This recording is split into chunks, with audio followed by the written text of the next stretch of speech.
गुरु भगवान के अनंत अनंत शुक्राने। अब इसको हम लोग पढ़ते हैं। कैसे सब उठ के चल दिए। गोपियों ने बांसुरी सुनी और सुनकर जैसी थी वैसे ही चल पड़ी। शरद ऋतु पूर्णिमा की रात्रि, चांदनी छिटकी हुई है। सारा वन चांदनी के रंग में सराबोर है। शीतल शीतल मंद पवन चल रही है, जैसे आज चल रही है ना।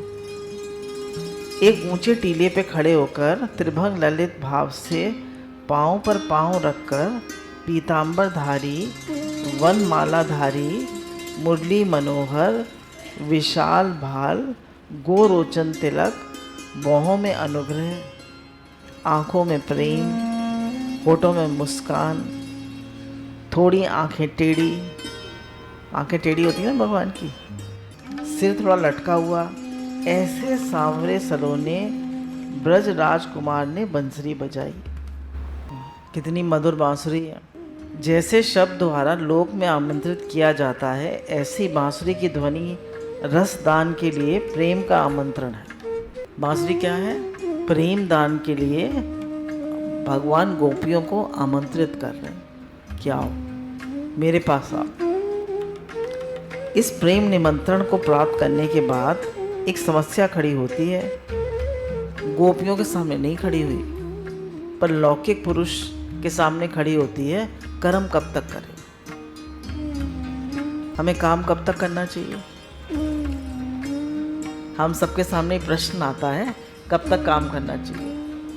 माताजी जो है 80-90 साल की भी हो जाएंगी तो बहू एक्सपेक्ट करेगी घर का काम करते रहो। बाबूजी की दुकान है तो बाबूजी अंत समय तक दुकान जाते रहते हैं। तो बोले काम कब तक करें? हमारे मन में प्रश्न ये उठता है, काम कब तक करें? कह रहे हैं जब तक जियो तब तक व्याकरण पढ़ो। जिसमें अटक जाता है, जो जिसमें फंस जाता है, जो जिसमें लग जाता है, उससे छूटना नहीं चाहता। स्त्रियां घर गृहस्थी संभालती हैं तो जिंदगी भर संभालती रहती हैं, तो छूटना नहीं चाहती, छोड़ना नहीं चाहती। मनुष्य रिटायरमेंट के बाद भी काम ढूंढ लेते हैं। जो गुरुजी के पास आ जाते हैं वो कहते हैं रिटायर हो गए, अब गुरुजी की नौकरी करो। सदगुरु तेरी नौकरी सबसे बढ़िया और सबसे खरी। सदगुरु की जो नौकरी है, सत्संग सेवा जो है, सबसे बढ़िया और सबसे खरी है। तुम नौकरी करोगे उसमें थोड़े ना पुण्य बनेंगे, पर गुरु की सेवा में लग जाओगे तो पुण्य बनेंगे। तुम्हें सद्बुद्धि मिलेगी। तुमने जीवन भर काम किया, अब गवर्नमेंट ने रिटायर कर दिया कि अब क्या करो? अब भजन करो। जीवन को अपनी तरह जियो, पर लोग फिर काम पकड़ लेते। जो कपड़े का व्यापारी कहता है ज़िंदगी भर कपड़ा बेचेंगे, मल्ला कहता है ज़िंदगी भर नाव चलावेंगे। जो लोग ऑफिस का काम करते हैं वे रिटायर होने के बाद कहते हैं फिर नया काम ढूंढ लेते हैं। काम आखिर कब तक करना चाहिए? कर्म की कोई सीमा है या नहीं? जिंदगी भर मजदूरी करोगे, जिंदगी भर बेकार। बोले मनुष्य जिंदगी भर बेकार करता है, जिंदगी भर उसको भजन के लिए टाइम ही नहीं होता। बहू पे छोड़ेगी नहीं सास काम, क्यों? मेरी जो इम्पोर्टेंस है, मेरी जो आइडेंटिटी है वो ख़त्म हो जाएगी। माताजी पराठे कितने अच्छे बनाती हैं, माताजी सब्जी कितनी अच्छी बनाती हैं, गाजर का हलवा कितना अच्छा बनाती हैं, दही बड़े कितने अच्छे बनाते हैं। तो गुरु के पास आते हैं तो हमें समझ मिलती है कि अब तुम्हें सत्संग मिल गया, भजन करो और काम जो थोड़ी बहुत सेवा है वो कर दो घर में। खाली मत बैठो। खाली दिमाग शैतान का घर, एम्प्टी माइंड डेविल्स वर्कशॉप। खाली मत बैठो, पर क्या कहते हैं जबरदस्ती भी काम में मत घुसो। आजकल क्या होता है, सब बहुएं नौकरी करने लगती हैं और माताजी लोग बच्चे भी संभालती हैं और घर का काम भी करती हैं, तो वो बेचारी परेशान होती हैं। जवानी में भी काम किया, अब बुढ़ापे में भी बच्चों को देखो और काम करो घर का। सही बात है, उनको फ्री कर देना चाहिए ना। तो ये माताजी लोगों के ऊपर है, वो क्यों करती हैं?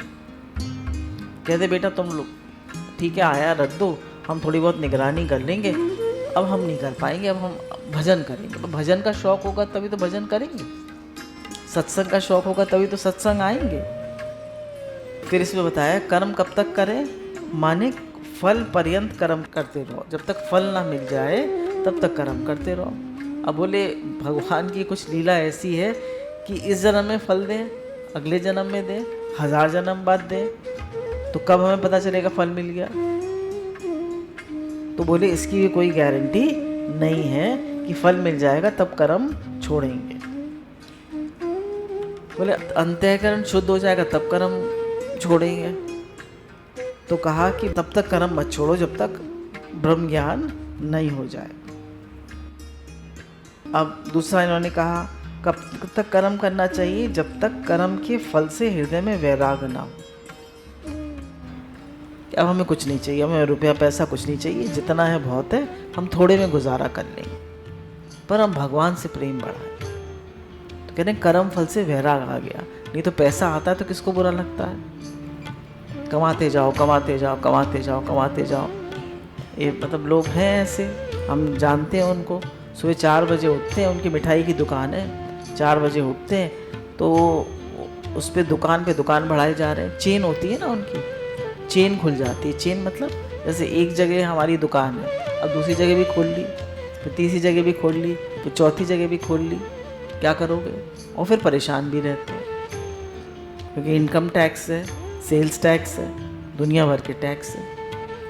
फिर इतने सारे लोगों को मैनेज करना, तो उसमें परेशान भी होते हैं। पर फिर भी पैसा कमाने की ऐसी लत है कि उसको छोड़ नहीं सकते। अब भगवान कह रहे हैं कि जब कर्म के फल से वैराग आ जाए, अथवा भगवान कहते हैं जब तक मेरी कथा सुनने में, मेरा गुण अनुवाद करने में, मेरी पूजा करने में, मेरा ध्यान करने में, मुझसे प्रेम करने में रुचि उदय ना हो जाए, तब तक कर्म करना चाहिए। जब भगवान में मन लगने लगे, सेवा करने में, पूजा करने में, माला करने में रस आने लगे, तब कर्म छूट जाए, छोड़े नहीं, छूट जाए कि अब हमसे नहीं होता, अब हमारा मन नहीं लगता, अब हमसे होता नहीं है, बहुत कर लिया, अब उपराम हो गए। कर्म कब छोड़े? जब मन से उपराम हो जाए। कर्म कब छोड़े? जब संसार से वैराग आ जाए और कर्म के फल से वैराग आ जाए, तब कर्म छूट जाए। लोग कैसे कहते हैं भजन कब करेंगे? जब बेटा बड़ा हो जाएगा। फिर बेटा बड़ा हो गया, अब बेटे का ब्याह हो जाए तब भजन करेंगे। फिर बेटे का ब्याह हो गया, पोते का मुंह देख लें, अब पोते को खिलाएं या भजन करें? हैं भाई, अब पोते को खिलाएं या भजन करें? बोले फिर उसके बाद चलो पोते को खिला रहे हैं। उसके बाद बताया कि जब अब इतनी उम्र हो गई कि अब शरीर में शक्ति नहीं, अब वैराग लेने का क्या फ़ायदा, छोड़ो। तो बोले ऐसे पूरी ज़िंदगी निकल जाती है। बोले हम ये बातें आपको गोपियों के प्रसंग में क्यों सुना रहे हैं कि गोपियों ने बांसुरी बजी तो उन्होंने ये नहीं सोचा कि काम छोड़ें या न छोड़ें। उनकी क्या हालत हुई अभी हम सुनेंगे। और आदमी कितना सोचता है कि कर्म छोड़ूं न छोड़ूं, कैसे करूं, कितना भारी मन चलाता है। अब कह रहे हैं दुकान करने के लिए तुम काम नहीं करते हो, तुम अपनी ज़िंदगी पूरी करने के लिए काम करते हो। बोले दुकान करने के लिए कोई काम नहीं करता है, ज़िंदगी पूरी करने के लिए काम करता है। उसको आदत पड़ जाती है, दुकान जाना है, सुबह उठना है, दुकान जाना है, बैठे रहना है, ग्राहक आ जाए तो ठीक है, नहीं आदत पड़ गई। तो ज़िंदगी पूरी करने के लिए मनुष्य काम करता है।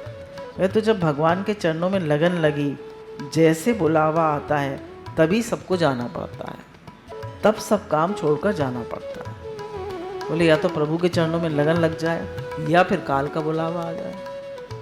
काल का बुलावा आ जाता है तो सब छोड़ के जाना पड़ता है। ऐसे ही उसी मिनट काम जो किया जाता है वह फल की पूर्णता के लिए नहीं, कर्म की पूर्णता के लिए नहीं, अपने पास अब से लेकर प्रियतम के बुलावा आने के बीच में जो समय है उसको भरने के लिए किया जाता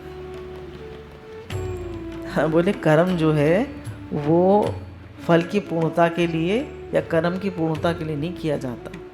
अब से लेकर जब तक प्रियतम का बुलावा ना आ जाए, हम उससे मिलकर एक ना हो जाए, उसके लिए कर्म किया जाता। एक दिन तो सबके पास बुलावा आएगा नहीं, सबको जाना है उसके पास, रामानुज संप्रदाय में एक महात्मा थे, तो वो तिल और चावल मिला दिया करते थे रोज, और उसको अलग दिन भर करते थे, फिर दूसरे दिन मिला के रख देते थे, फिर उसको अलग करते थे। तो बोले भगवान का नाम लेते जाते थे, राम राम राम, हरे कृष्ण हरे कृष्ण हरे कृष्ण नाम लेते जाते, तो अलग करते जाते थे। तो बोला ऐसा क्यों करते हैं आप? बोले हमको ना कुछ लेना है ना कुछ देना है, ना स्वर्ग जाना है, ना चेले को उपदेश करना है, ना मठ मंदिर बनाना है, समय भी भरना है, सो समय भर रहे हैं। बोले लोगों से मिलेंगे, इधर उधर जाएंगे, बेकार के काम करेंगे, तो हम अपना भगवान का नाम लेते रहते हैं और वो बीनते रहते हैं। जो चैतन्य महाप्रभु की जो पत्नी थी विष्णुप्रिया, वो भी तो ऐसी करती थी, एक एक चावल बीनती जाती थी और नाम लेती जाती थी, और फिर जितने चावल दिन भर बीन लेती थी उनको पका के प्रसाद पा लेती थी, और ऐसे करती थी। अब किसी से नहीं मिलती जुलती थी, बस सिर्फ भगवान का नाम लेती। आप जितने लोगों से मिलते हैं उनकी बातों के संस्कार, उनके वो सब बातें मन में आती ना, फ्लैश होता है। ये महात्मा लोग तो समय भरते हैं, और प्रेमी लोग वे प्रतीक्षा करते हैं। जो प्रेमी लोग होते हैं वो भगवान की प्रतीक्षा करते हैं कि अब बांसुरी सुनाई देगी, अब भगवान दर्शन देंगे, और महात्मा लोग समय भरते हैं। अरे काम करते रहो और कान जरा खड़े रखो, सावधान साधु सावधान, जब भगवान बुलावा तब तक नहीं, कहीं ऐसा ना हो तुम प्रमाद उनकी बांसुरी न सुन पाओ। काम कर तो रहे हो, पर भगवान का बुलावा आ गया, ऐसा ना हो बांसुरी सुन ना पाओ, काम में ही लगे रह जाओ। अब देखो इसमें भी एक बात है, प्रियतम के मन में उत्सुकता है, वे बुलावा सो तो ठीक है, परंतु यदि तुम्हारे मन में उत्सुकता नहीं है तो तुमको उनका बुलावा सुना ही नहीं पड़ेगा। बोले कृष्ण भगवान तो गोपियों से बहुत मिलना चाहते हैं, पर अगर गोपियों के मन में उनसे मिलने की उत्सुकता नहीं होगी तो उनको सुनाई नहीं पड़ेगी बांसुरी।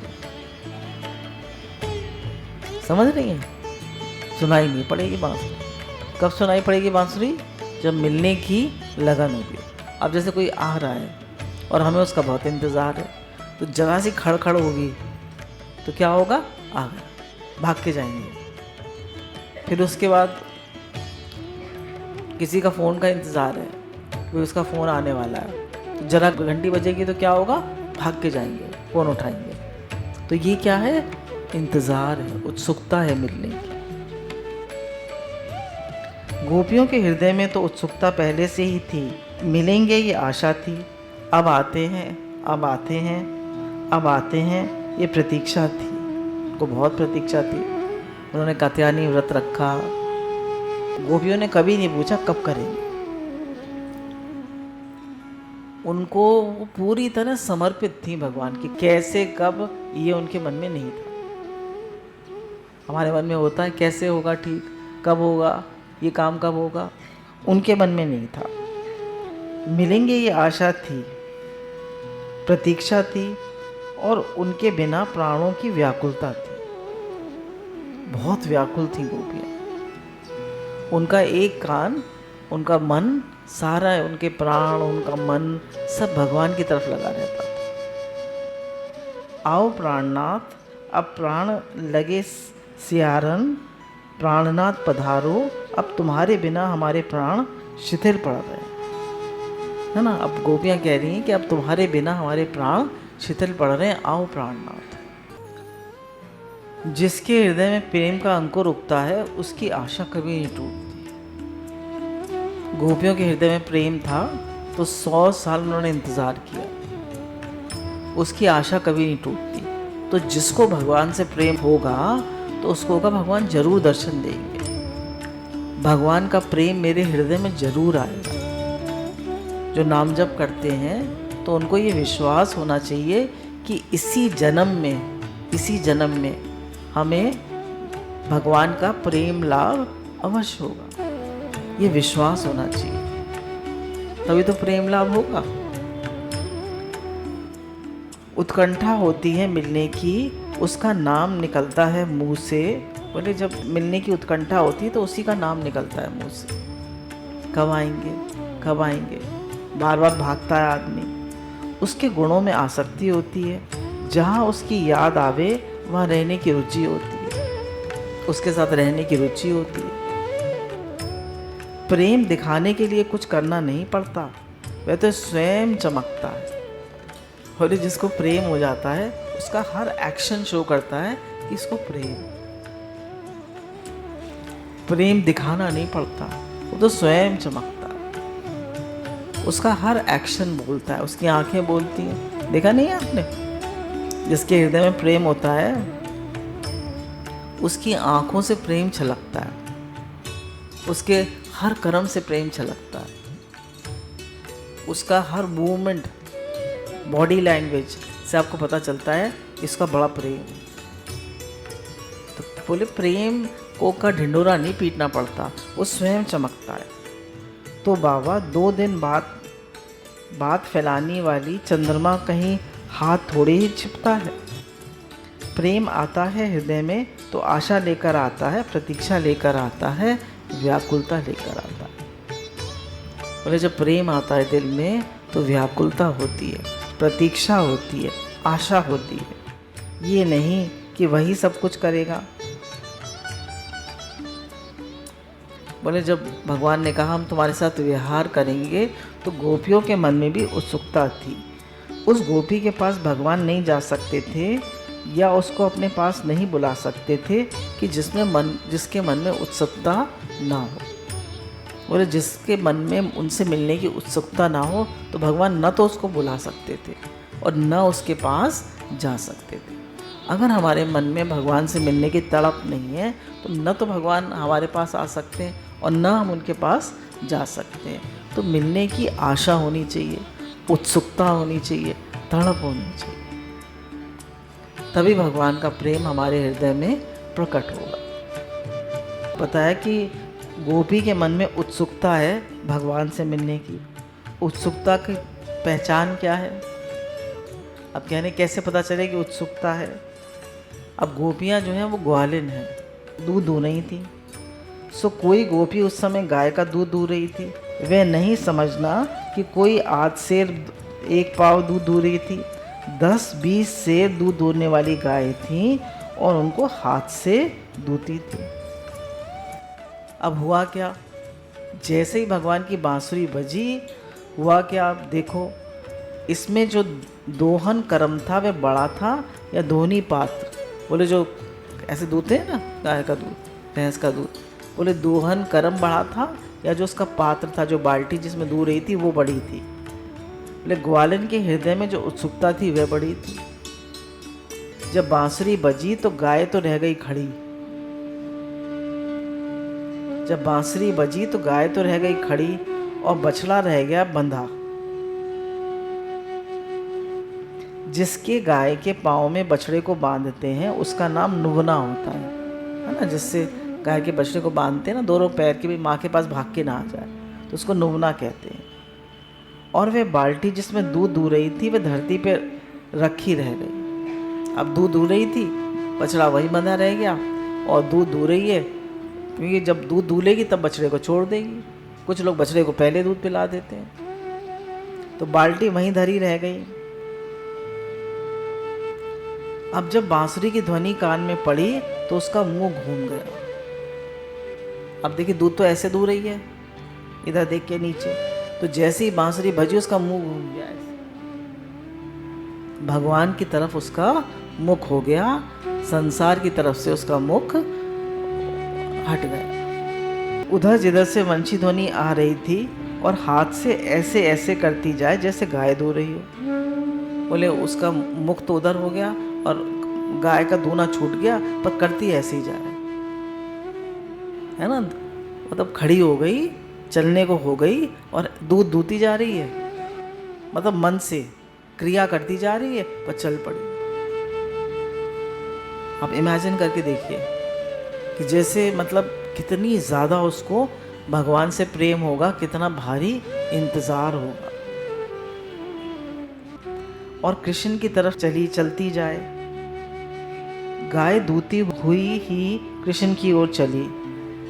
उसको होश ही नहीं है कि मैं कृष्ण की ओर चल रही हूँ और गाय दूना मेरा छूट गया। उसे ये होश ही नहीं है। वो गाय का वो एक्शन करती जा रही है और भगवान की तरफ चलती जा रही है। दोहो छूट गया माने दोहनी पात्र छूट गया। गाय वहीं रह गई, बछड़ा वहीं रह गया।